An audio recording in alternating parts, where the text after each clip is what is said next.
Hello, this is Cloudy Quesadilla on episode 2 of Enigmatica 6 Expert, and here is the beginning of the video, obviously.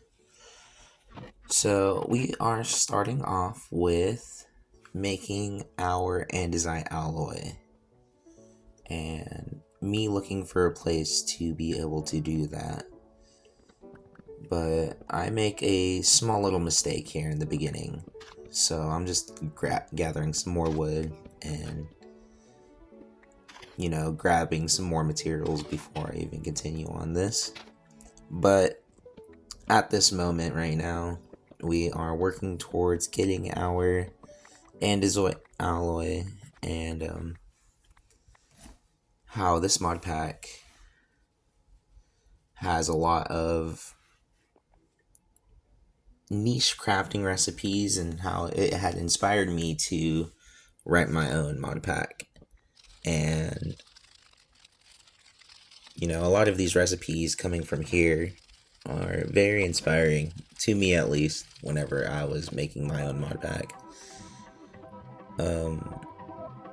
How they modify things and how these crafting recipes can get a little bit more elongated and a little bit more thought out.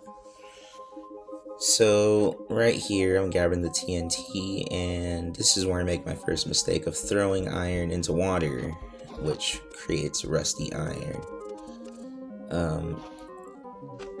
I didn't realize that, but that's one of the soul things that I took out of this pack and put it into my pack. Not the exact same code, but more or less. I wrote my own version of it.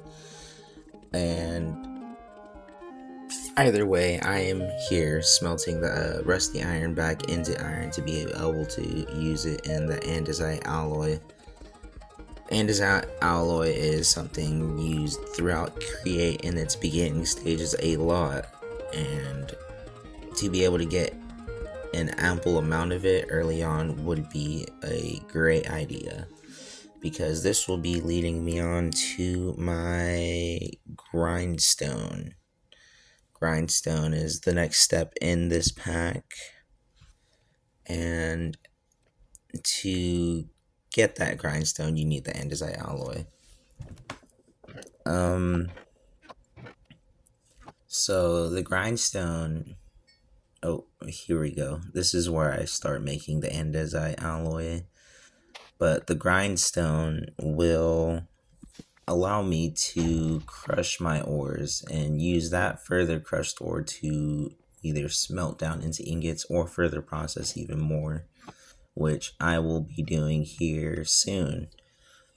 There are a lot of complex machines and a lot of other machinery type deals in this pack that you can create to be able to make yourself a lot more of the ore or the items that you want. And in my case, I do a lot of ore processing with this mod pack, and later on I'll be able to show you these machines that I've built before in the pack and will be making again, and some other concepts that I've thought of.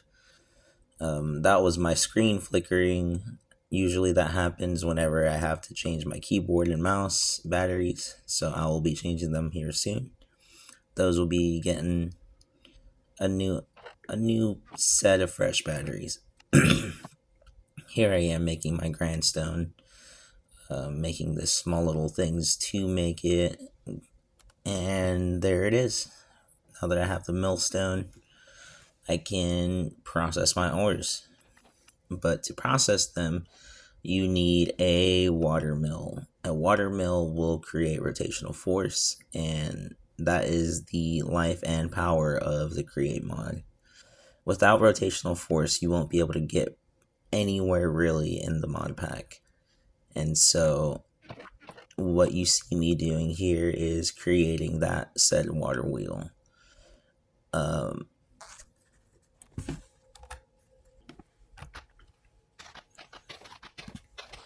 So setting up this water wheel will not require too much area, but be mindful that you can be stacking these water wheels in whenever you stack the water wheels, you can stack them sideways, parallel to each other, and with each water wheel, you will be able to create an extra 128 stress units.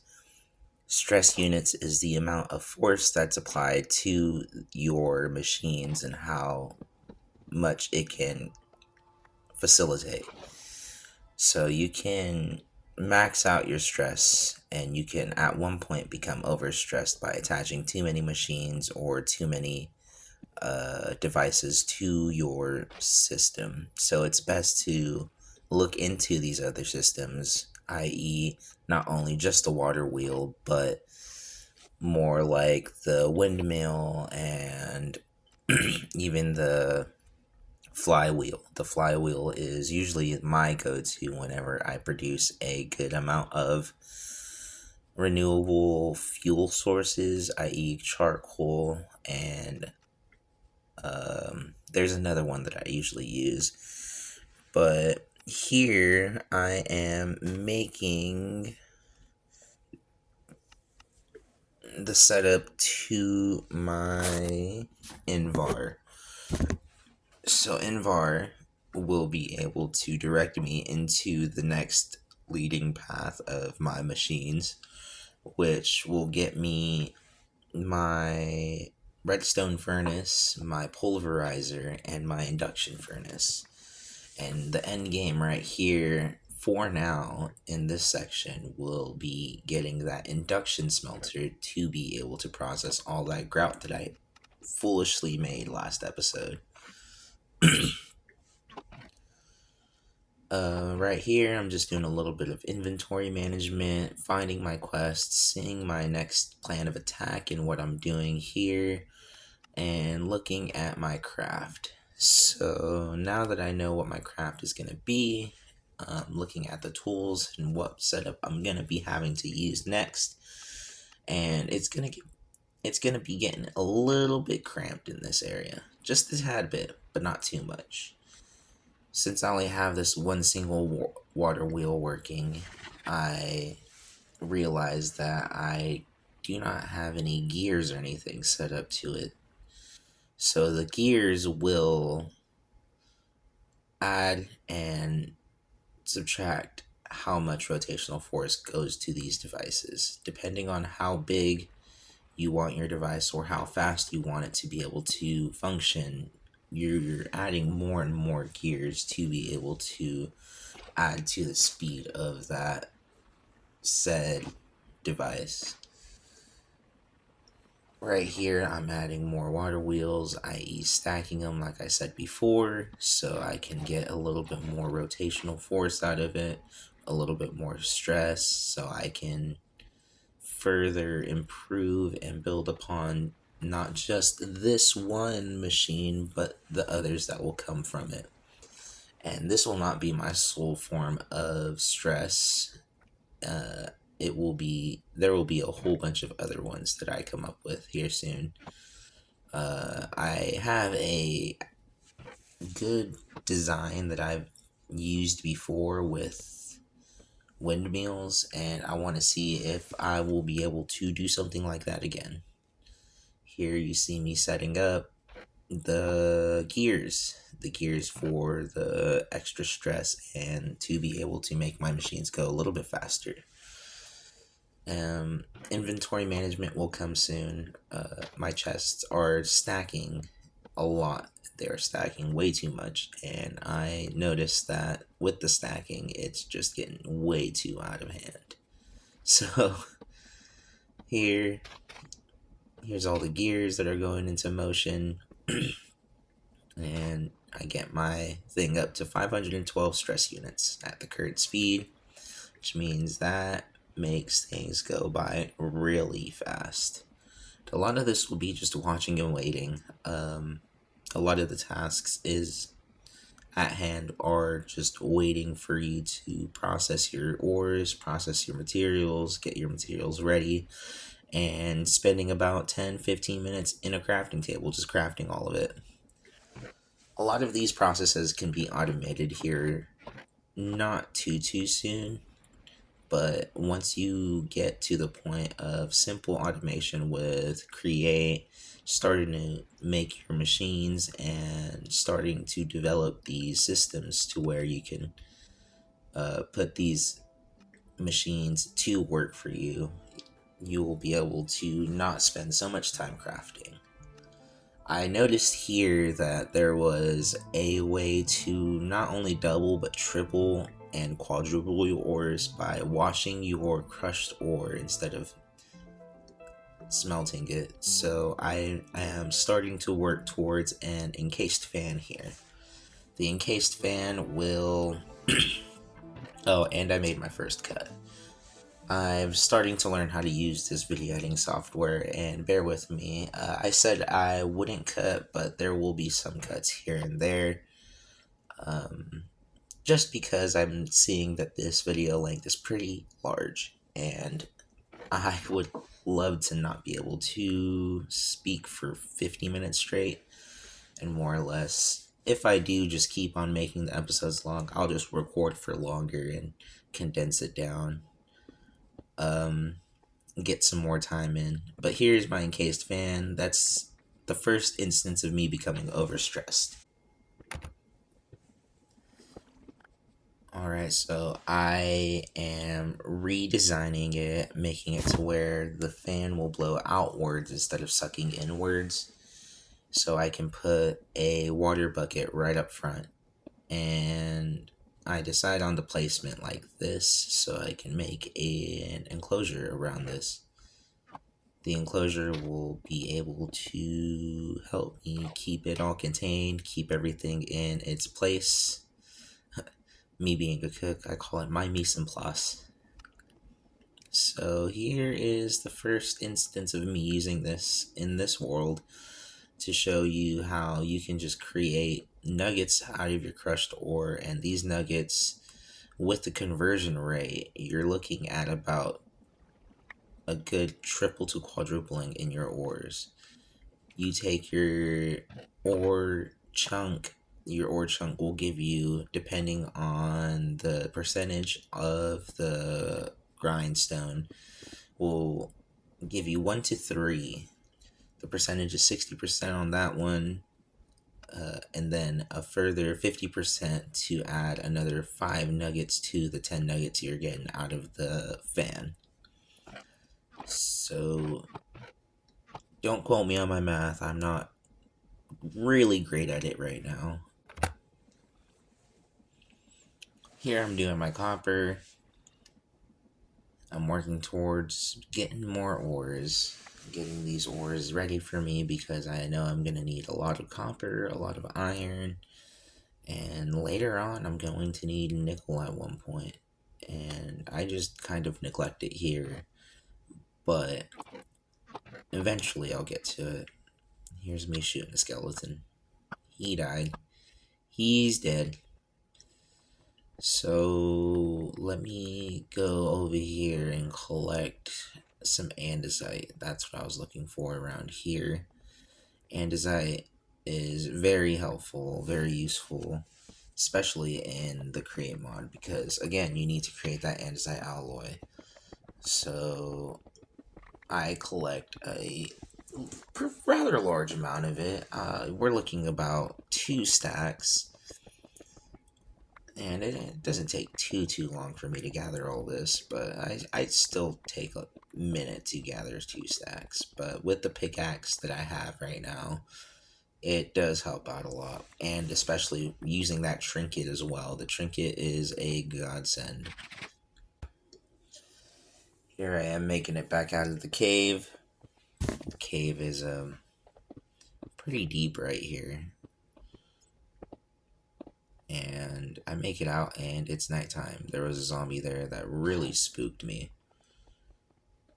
And heading up here, going to bed, I take out this creeper and start working towards getting myself a little bit more andesite alloy. I can't really pronounce it right now for some reason. And there I find myself another waystone. These waystones, I forget, pop up everywhere. around the land. And sometimes, if you don't really want to come back to that area, I would usually just take them. I'll take them and use them as kind of safe ports to be able to get back home as soon as possible.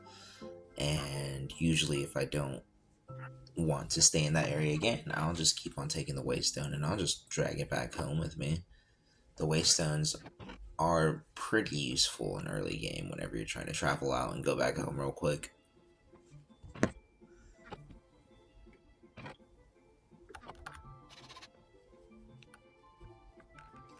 So right here, I'm killing the creeper, and I'm gathering that sand for more TNT to be able to make that alloy.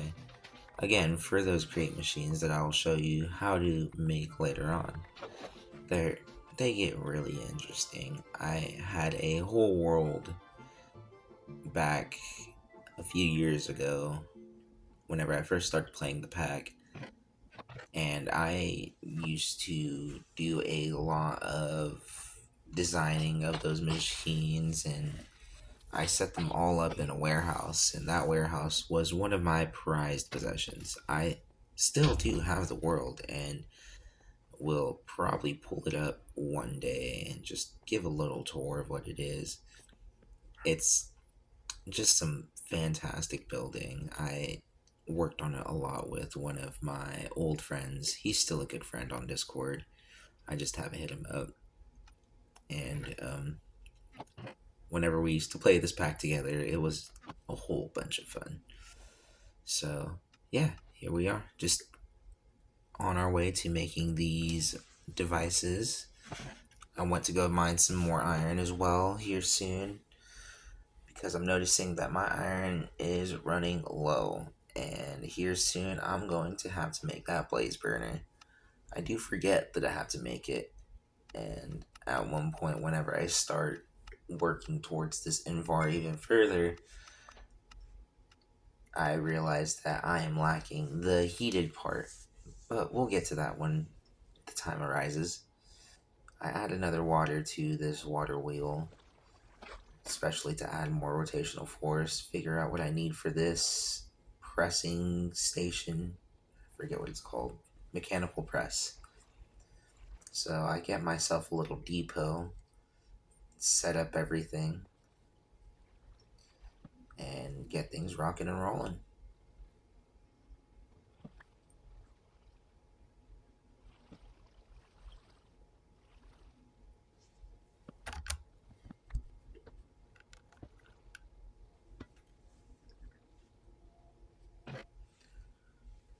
As we work along, we're working towards getting some more of this Invar, getting some more materials, and working towards our machines. But I also do want to do a bit of building, and I've been thinking about whether to do this on or off camera. I mainly want to focus on the mod pack completion on camera rather than building, but I also do want to do a fair bit of building on camera as well. Um, at one point, there will be times where I do build things off camera and enjoy the world on my own, but mainly the progression and everything focused towards the quests will be on camera. And so I've been thinking about how to split that up, or if I do want to split that up. So here, while I'm mining iron, I kind of want to talk about what I want to do else, because these mod packs are a fun thing to do. And again, I discussed it in episode 1 that there will be a few other series other than these. I just got to figure out which mod packs to play. And considering all the stuff that I know and how to do, I would also like to do some other IRL stuff. The As you'll notice, not my first video on here is not just a gaming video. It is me in its full entirety, and we'll see what happens from there. And here I am gathering my first, well, trying to attempt to gather my first Invar, but completely forgetting that it is heated. Here I toss it in again, realizing it's not working. Look at the recipe for it and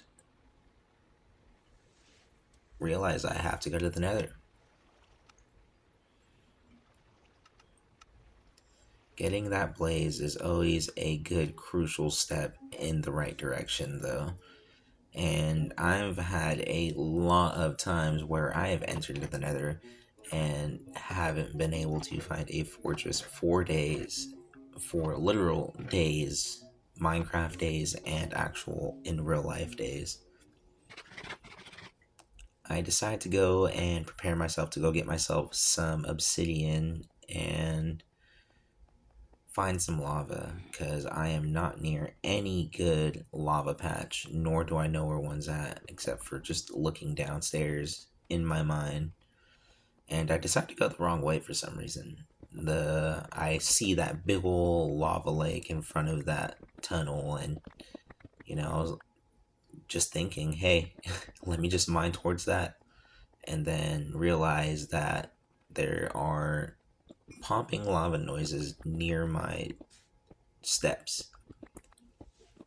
And I decided to mine around there and find the little lava lake that you see right here. It's a tiny little one, but it's all covered in stone. So the more I uncover, the more I'll be able to gather out of this little pool.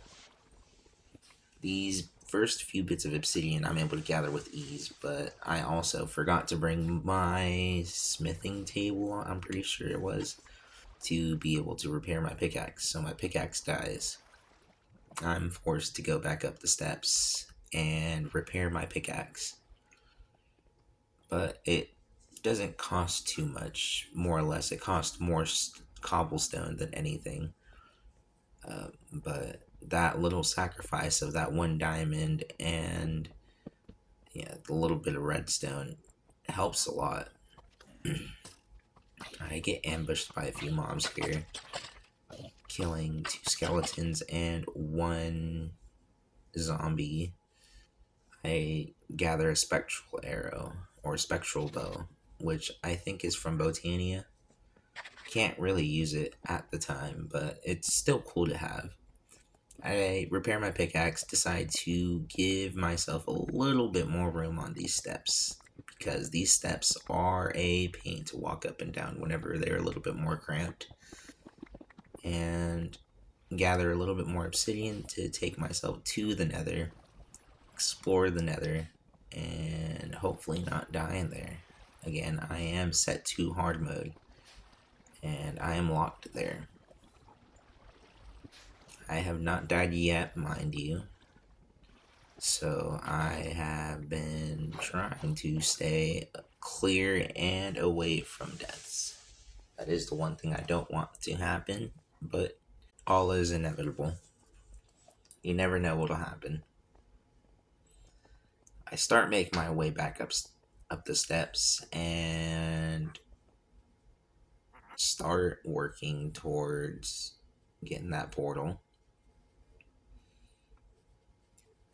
The portal is created right around here, and I need to make myself that flint and steel before I even get in. I'm also thinking about the builds that I want to create. Some of these builds will be bigger builds. For essence, I will create a big old warehouse in the end to be able to house all my machines for create. And there will be a few connecting warehouses as well, trying to implement and integrate the other mods that are usually compatible with each other or have been integrated with each other. Here I'm collecting more wood, and that's where I get the idea of using the witch hazel. I hadn't used this wood before in my other playthrough of it, but I'm looking at this wood and realizing how beautiful it is. And since it's around Thanksgiving and Christmas time, I was thinking about making more of a Christmas theme type of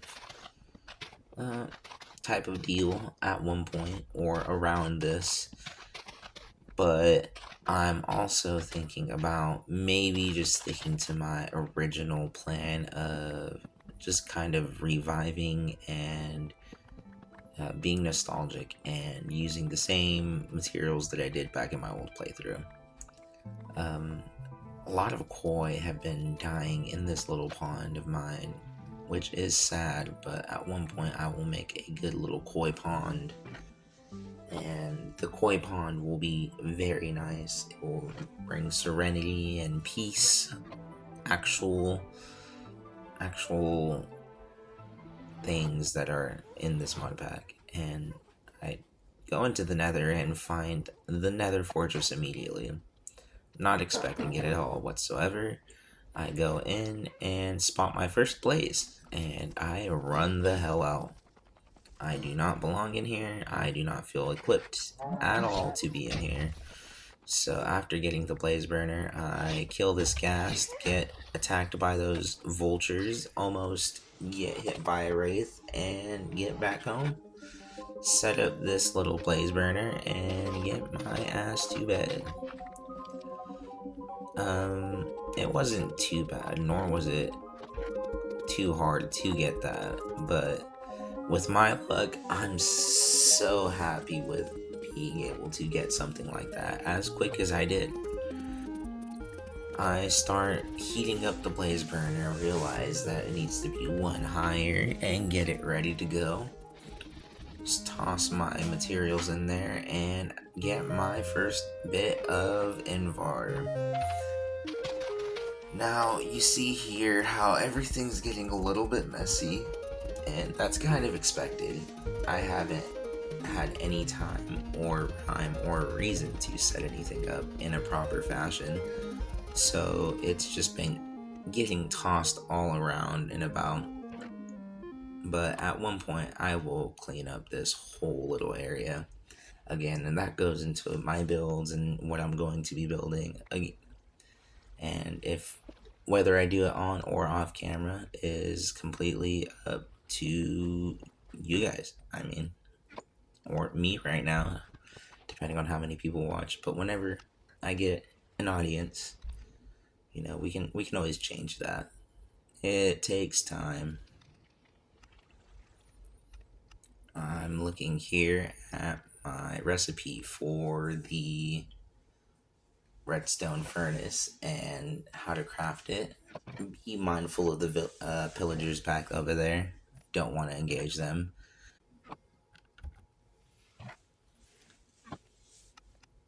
Alright, and here I am starting to get my craft ready. And mind you, these crafts are way more intense than what anybody's used to. Enigmatica 6 Expert has ramped up the crafting recipes to a maximum and make sure that you are sitting in this crafting bench until you are absolutely ready to be done with it. This craft took me, mind you, 3 minutes in this video whenever I first reviewed it. So it's sped up by 3, so I'd say this craft took me about 9-10 minutes to do alone. That's not including getting everything ready, getting everything sorted, and putting everything together. It takes a lot of ore, which we really do have to start getting a better hold of, and I'm glad that I knew about that little method right there, because I think it's supposed to be more of a later stage thing, but we do not take into account what we can and cannot do. We are here to beat the game, beat the mod pack, and have bragging rights. I saw that bragging rights little thing whenever I first started playing the pack, and that's the goal. I'm glad I'm back and able to attempt this.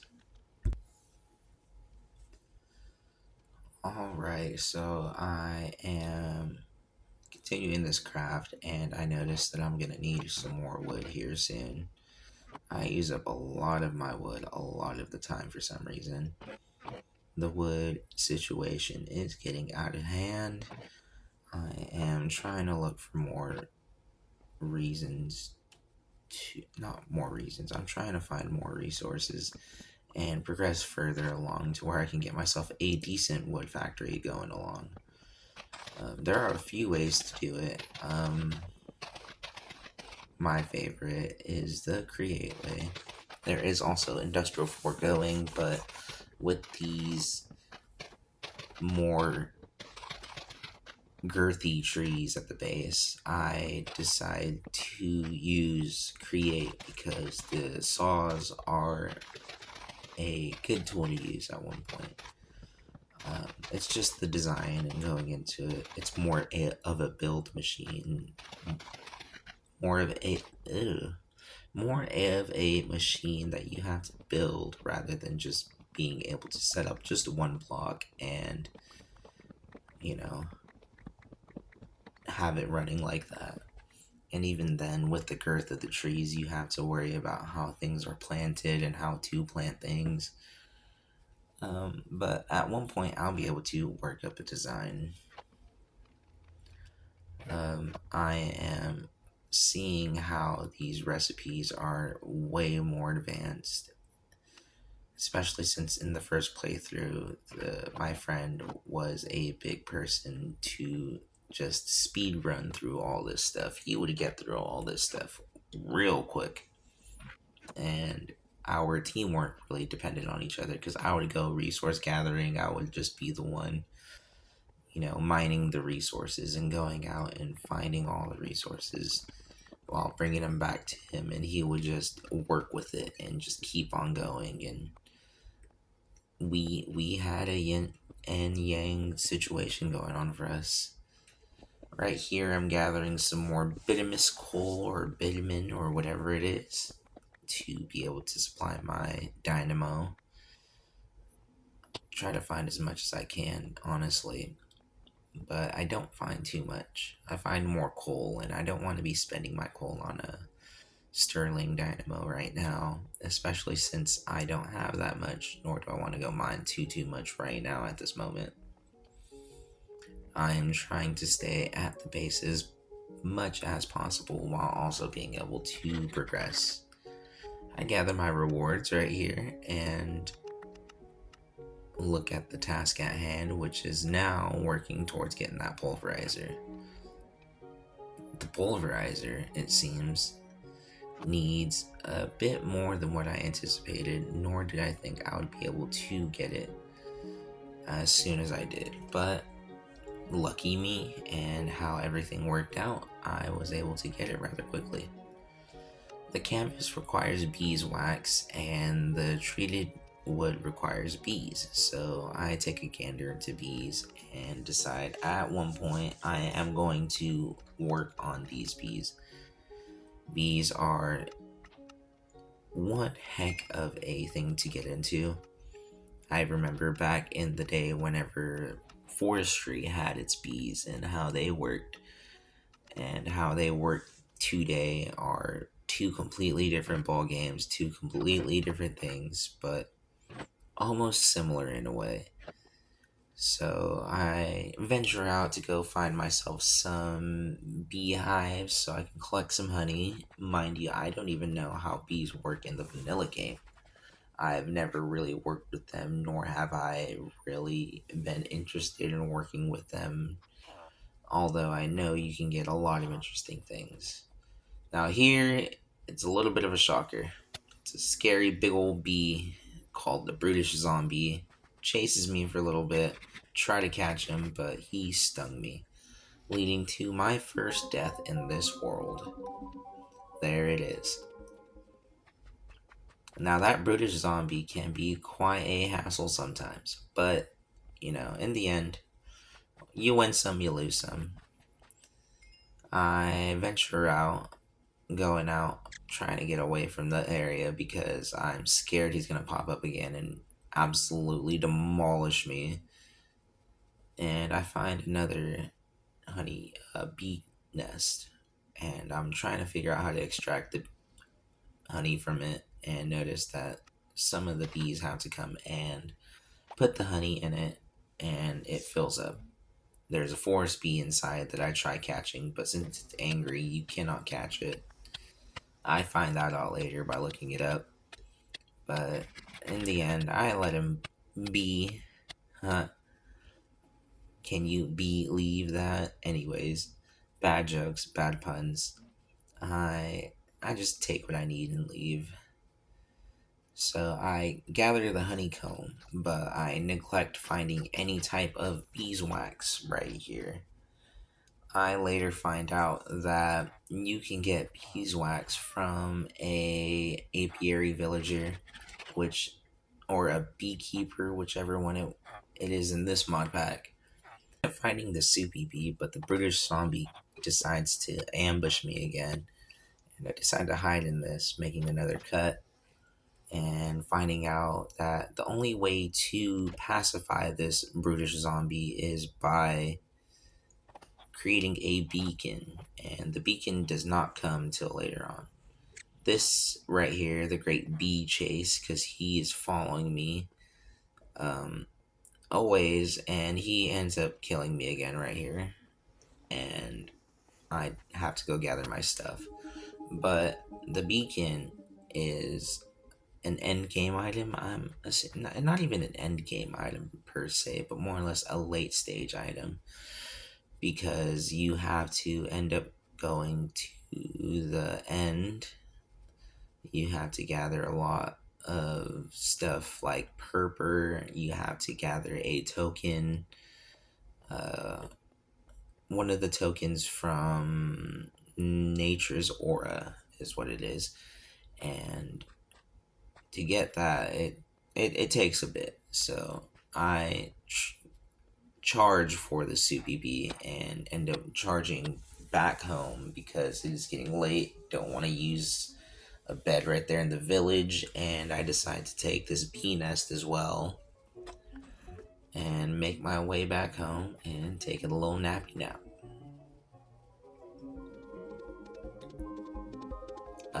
I did take out the cat disc. The music will probably be off for the rest of the series because yeah, it sounds kind of fun and nice to keep it on, and it helps me because I don't really listen to anything else while I'm playing the game except for the game. But it does get kind of annoying, and I don't want to be annoying anybody else with the sped up weird music. So this is where I noticed that I need to get beeswax, and so JEI told me that I only needed 2 emeralds. So decided to use one of these emeralds that I found in the village before to upgrade my pickaxe, which adds another 500 durability to my pickaxe and hardens it even more. And I go to the village to find this beekeeper. I know that there are 2 of them, and I find out that this little thing is not too much of a mistake, but a mistake nonetheless because it cost 3, not 2. The JEI was completely wrong. It had fooled me, and I didn't know what to do. So I ended up trying to look for another villager, someone to sell things to, find another one. And the only ones they want to buy are carrots. No, they want to buy wheat, potatoes, and onions. Don't see any wheat, but I do find the wheat bales, which ends up helping me a lot. I sell that to the villager, and I'm able to get my little beeswax deal and take it back up with me. That's essentially why it wasn't too much of a mistake, but it was kind of a mistake because if that villager wasn't there, I would have very well not have made it yet, and I would have been struggling. This episode might have been a little bit longer, but here we are. We start making the pulverizer. This pulverizer craft is again a long one. Takes me about like 9 to 10 minutes in real life just to do. And right here, I'm gathering some straw. If you didn't know, you can gather straw by crafting a knife and using that knife to break grass. Breaking grass has a percentage of dropping the straw, which you can use to make this thatch or canvas, whatever it's called. There are a few other uses for straw that I like, but I'm most likely going to be using it in the builds for the roofing. I like the look of the straw. It's a really nice one. It has a really great texture. But here I start crafting it. I have to make the smaller things for it. Um, takes takes a bit, but either way, I am able to get this craft done, and I'm pretty happy about that because after that, I just have to work towards getting the induction furnace. Now, the pulverizer is not much of a big use to me at this moment in time, solely because I don't have to use it for doubling, as I'm using the millstone and the washing method to triple and quadruple my ores, which is a way better method than what I'm doing right now. Um, I know it is a guaranteed double rather than a if triple, but the odds are, in essence, in my opinion, better to do that little bit of a process to be able to have that triple or quadruple the ore. So right here, I get a few quest rewards of integral components, and that will help to boost the machine's productivity, boost the machine's capability of working faster. And I apply it to my redstone furnace first, but then switch it to the pulverizer, which I don't know why I do. Since I don't have a use for it as much, I switch it straight back to the redstone furnace here in a second. But as I am just finishing these quest rewards and getting ready to get this induction furnace crafted, I noticed that my nickel supply is running low. So I start getting this craft ready, and at one point in time, I will end up going to the mine here soon. But since this craft is so long, getting all these little things prepared have really impacted how I've been prepared, so to speak. So I noticed that I don't have that nickel and decide to finish up this crafts right here. And here I fail to neglect that all these ores have different Y levels that they spawn at. And so I just kind of go mining wherever. I gather the iron that's visible in my ravine and decide to go in my mine at one point to see if there's any nickel down there. But even then, all ores have a specific Y level, and you can easily find that out in JEI. What I'm trying to do right now is desperately trying to get the small amount of nickel from the crushing process that it will give you, but I end up getting none. So that mining trip is rather inevitable. Preparing for this craft again. Here it all is. Get none. And notice that I only have 4. And decided to MLG Pro for the first time in my entire life. It's the first time I've ever done that. Literally the first time I've ever done that. I have not even beat the Ender Dragon in vanilla yet, mind you. So that says a lot. That says a lot. I gather some iron, and remember that I have a way cooler place to be, a way better place. This big old cave that I forgot. get ambushed by a creeper and a zombie real quick, but I ward them off pretty easily. It's pretty dark in this cave as well, but here's where I find out that hey, I should check a Y level because JEI has all the Y levels, and right here it tells you 24 through 40, and I am obviously below at 11. I make my way up, look at this ore right here, and completely forget that there is a spider nest or two up here. There are two spider nests, which I could at one point make into some spawners, but I don't think I will. I decide to gather some of these other ores up here as well, like the silver and lead, because these ores will be useful at one point in time. These ores haven't been used in, or will not be used in the beginning part, because these beginning stages rely solely on iron, copper, bronze, and other stuff. So at one point, I do have to get tin. Um, I don't try to do a lot of mining off camera, but some of the mining stuff I will do off camera because these ores are plentiful and finding them are pretty easy, especially in the world setting that I have it on. These big old cliff sides hold a lot of ores, so I will probably gather a few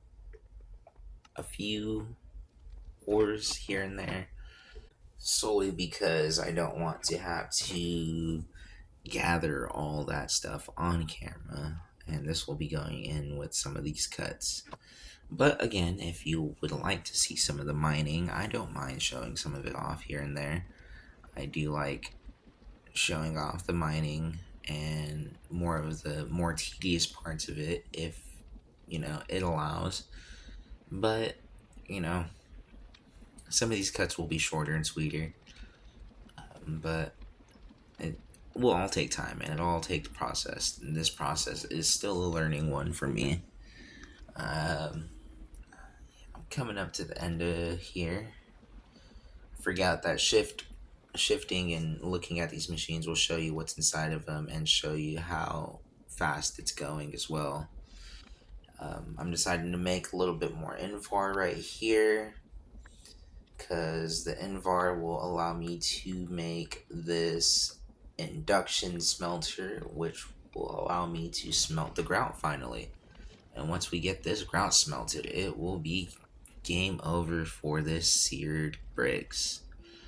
Seared bricks are a big step up. I'll be able to store my ores a little bit more properly. I'll be able to, I'm pretty sure, guarantee a triple and quadruple on the ore generation, not generation, the ore processing. So I will get into the mechanics of that whenever that happens. But getting this craft done was a very relieving one. I'd spent about 2.5 hours, 3 hours on all of this, getting all this done and ready, just for some seared bricks, which I'm used to being way simpler.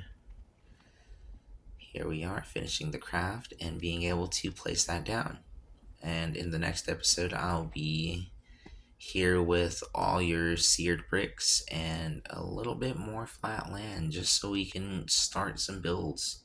So we can start some things and start getting other things going. But other than that, thank you. I appreciate it. You guys have a good one now.